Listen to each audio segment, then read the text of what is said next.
She's already on her knees when the gates open. Hippodrome of Constantinople, summer, midday heat. The sky is empty and hard, no clouds, no shade. Stone seats rise all around her like a wall of faces. 50,000 people are packed into those seats. Some are standing, some are leaning forward. All of them are looking at one point. Her, Helena, 23 years old, born into a noble blue family, now kneeling alone in the center of the arena. Her wrists are bound in front of her with iron. Her ankles are shackled so tight she cannot stand, cannot turn. If you're drawn to real history where innocence is destroyed in silence, comment where you're watching from and stay with me. The chain forces her into one posture, low, exposed, on display. She can feel the sand burning through the skin on her knees and palms. She has been here long enough that the pain no longer feels sharp. It feels distant, like it belongs to someone else. The noise around her never stops. People shout to each other, laugh, argue. They're not talking about races. There are no chariots on the track. They're talking about her, guessing what will happen, betting on how long she will last, trading rumors about what she did to deserve this.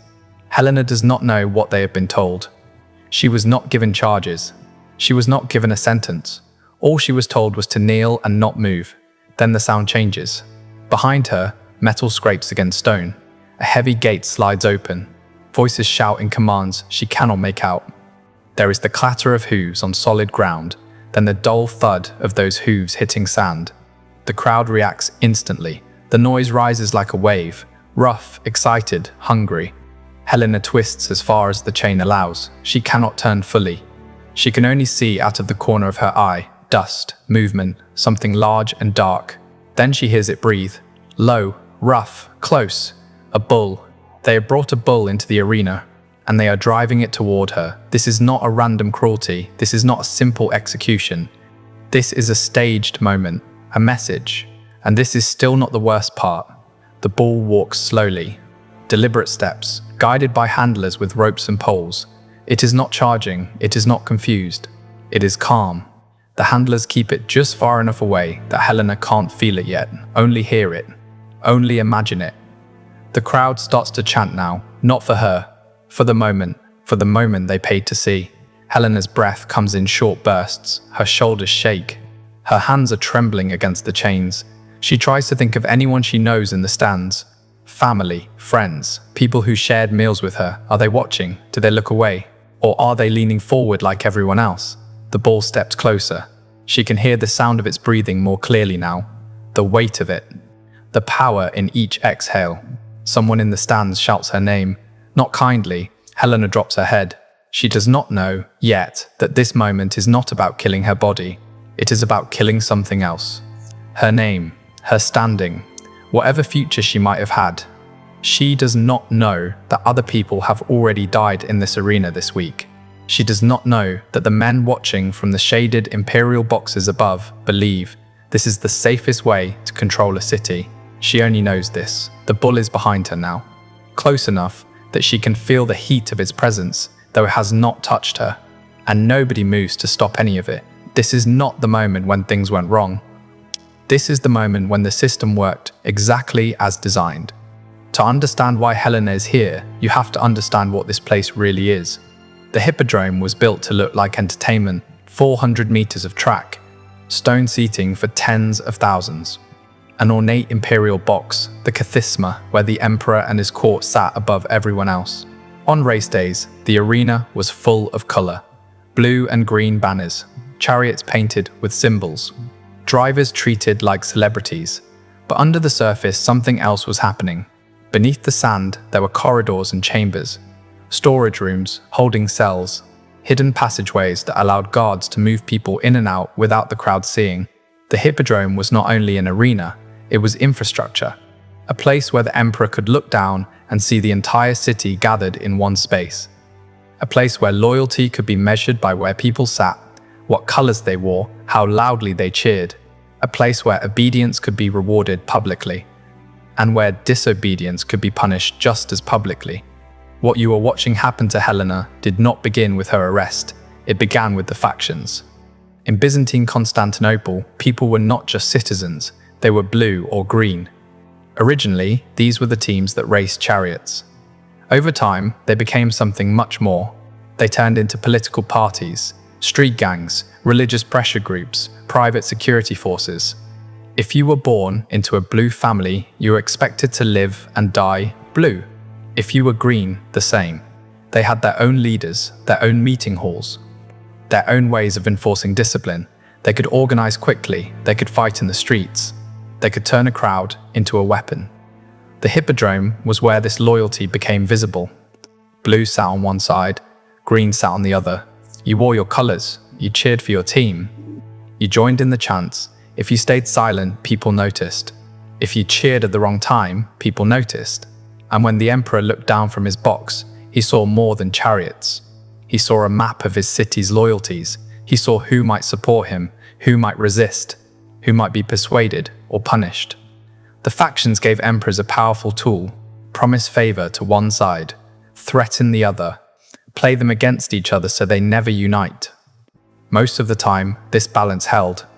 But when it broke, the hippodrome became something else entirely. It broke in the year 532. Taxes had risen, religious conflicts had sharpened, resentment simmered in every district. The blues and greens were both angry, not with each other, with Justinian, the emperor. For once, they shouted the same word: Nika. Victory, not victory on the track. Victory over the man in the purple robes. On January 18th, the hippodrome was packed. Chariots were ready, drivers stood by, none of it mattered. The crowd turned away from the starting gates and toward the imperial box. Tens of thousands of voices merged into one chant: Nika, Nika, Nika. They demanded that Justinian dismiss corrupt officials, lower taxes. He did hear them, he just did not answer the way they expected. At first, officials were sent to negotiate. They were shouted down, forced to retreat.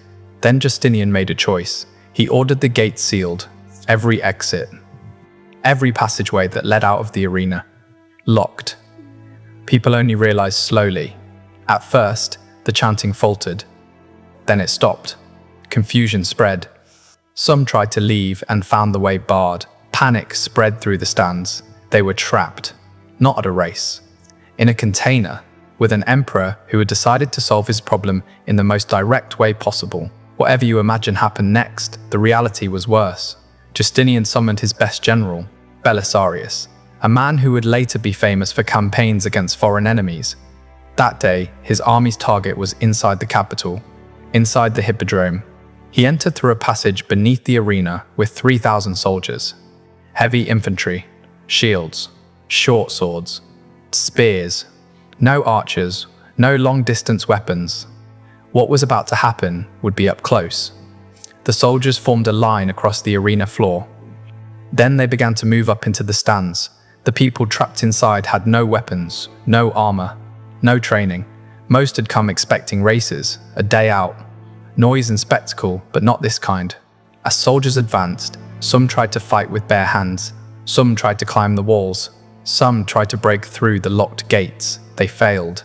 Row by row, section by section, the soldiers moved with methodical focus. They were not there to scare. They were not there to injure. They were there to kill. By nightfall, somewhere between 25 and 35,000 people were dead. No graveyard could hold that number. The hippodrome itself became a mass grave. The message was simple: do not unite against the emperor, ever. The survivors carried that memory home. They told their families, they told their children. But while soldiers were killing the crowd, something else was happening in the stands.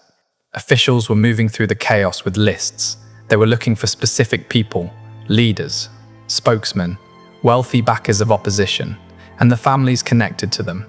Some of these people were pulled aside, not killed, not yet. They were kept for something more precise, more personal, more visible. The massacre was only one part of what the hippodrome was built to do. After the mass killing, the arena was quiet for a few days. Then it reopened. Races were not on the schedule. A different kind of performance was planned. 73 women had been taken alive from the stands during the chaos.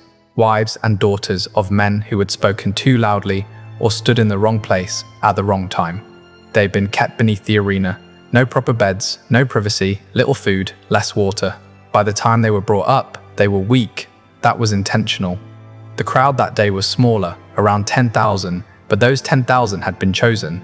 They were loyal, they were influential, they would repeat what they saw. The women were marched out through the gates. 4 days earlier, many of them had watched the riots from the best seats, wearing fine clothing. Now they wore rough garments. Their hair had been hacked short or shaved, faces bruised, eyes red from lack of sleep.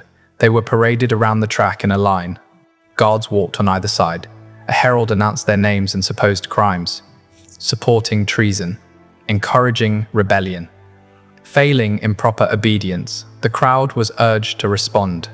They shouted insults. They threw what they had, rotten food, clods of dirt, whatever could sting without leaving obvious permanent marks. The women were forced to complete the entire circuit of the track, 400 meters. If any fell, they were pulled back to their feet. They were not allowed to shield their faces, not allowed to speak, not allowed to look away. At the end, they were brought to the center of the arena and made to kneel. Their sentences were read: exile, confiscation of property, loss of status. They lived, but the people in the stands did not remember them as living people. They remembered them as examples. This is what happens to women who stand too close to the wrong men, who fail to keep their place, who are present when power is challenged.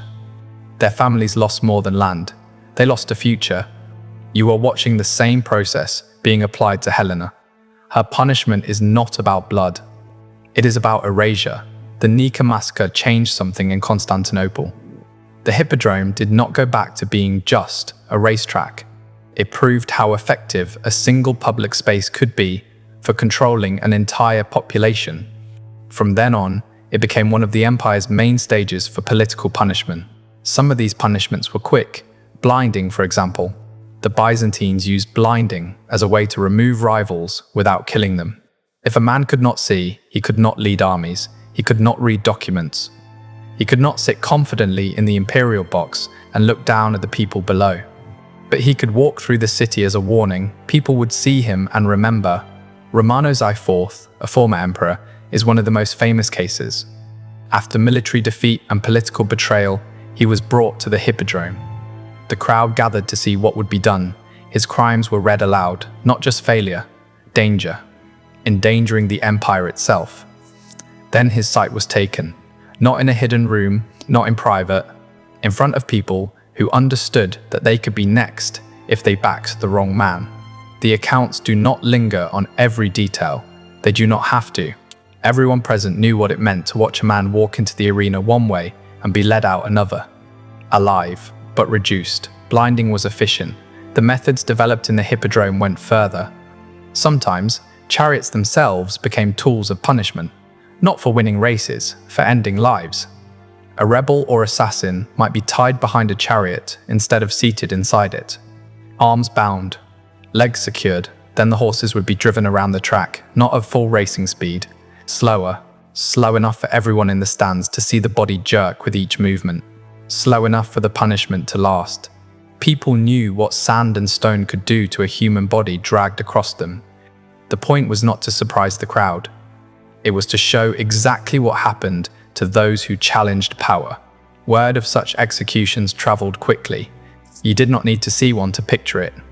You only had to hear the way survivors talked about them, carefully, quietly. Helena grew up hearing stories like these. They were meant to keep her far away from politics. They did not. Not all spectacles involved blood. Many focused on public humiliation, especially when the target was a woman of status. Execution could create a martyr. Humiliation broke people without giving them anything heroic to cling to. The ritual called the procession of shame followed a pattern. A noblewoman might be accused of adultery, or suspected of witchcraft, or simply be connected to the wrong faction. She would be arrested, held below the arena, and stripped of everything that marked her rank. Her elaborate hairstyle cut off, her fine clothing replaced with something plain and rough. Her jewelry removed. Then she would be brought into the Hippodrome, not during an empty afternoon. During a day when people were already gathered, she would walk the circuit of the track while her name and supposed offense were shouted out. The crowd was encouraged to jeer, to insult, to laugh, to point. At the end, like the women after the Nika riots, she would kneel in the sand. Her sentence might be exile or confinement to a convent, rarely execution. The goal was not to end her life, it was to end her identity. From that day on, people would remember her not as a noblewoman, but as the subject of a public spectacle. Her name would become a shorthand for disgrace.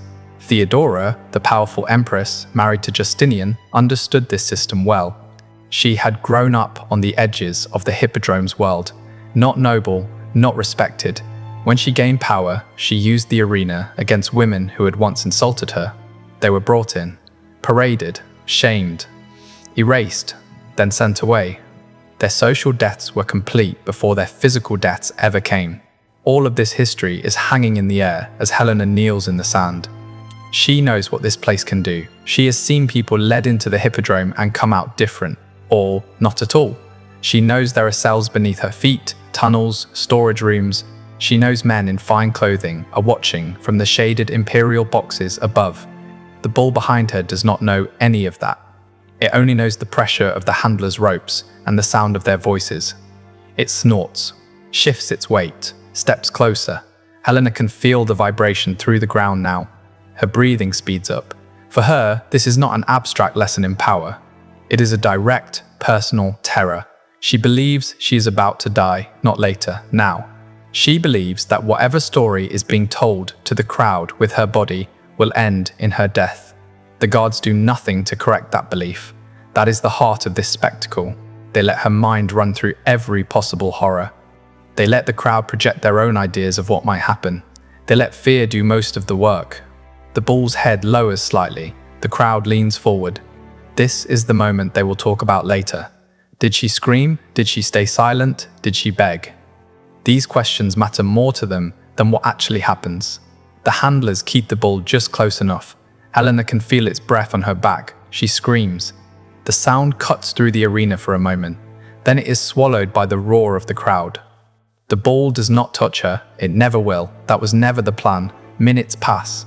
They feel like hours. Helena's muscles shake from tension. She tries to brace herself for impact that never comes. The chains dig deeper. Her knees ache. Her throat burns. Above her, in the shaded seats, men watch carefully. Not for the bull. For her. They are looking for the exact moment her posture changes. The moment her back curves differently. The moment her head drops in a way that says clearly that something inside her has broken. When they see it, they give a signal. The handlers pull the bull away. It resists at first, then turns, guided toward the gate. The sound of its hooves recedes. The crowd's noise changes again. Some laugh, relieved that they did not witness something messier. Some jeer, disappointed. Some fall quiet, unsettled by the fact that nothing visible happened, and yet something clearly did. Helena collapses forward onto her hands. She is still alive. Still in one piece. But she is not the same person who entered the arena. She has been turned into a story, a warning. A name people will say when they want to explain why certain women do not speak up, why certain families stay away from politics, why certain friends decline invitations to meetings that sound even slightly risky. Helena is led away in chains. She is exiled soon after. She dies young. Her official cause of death is not recorded. It does not need to be. As far as the empire is concerned, the part of her that mattered died in the hippodrome. The ruins of the hippodrome still exist in modern Istanbul. Tourists walk along the old track, sit on benches where stone seats once rose, take photos of columns and fountains. Few of them think about what this place was built to do. They see it as a historical site, an impressive remnant of a vanished empire. They do not see it as a machine. But that is what it was. A machine for turning power into spectacle, for turning citizens into an audience, for turning dissent into warning stories everyone would repeat. The Byzantines saw themselves as civilized, educated, guardians of law and faith. They preserved Roman legal traditions, copied ancient texts, built churches that still stand today. And they did this. They used a public arena to kill tens of thousands in a single day, to blind rivals, to drag bodies behind chariots, to strip women of identity in front of crowds, to break people like Helena without laying another hand on them. That contradiction matters.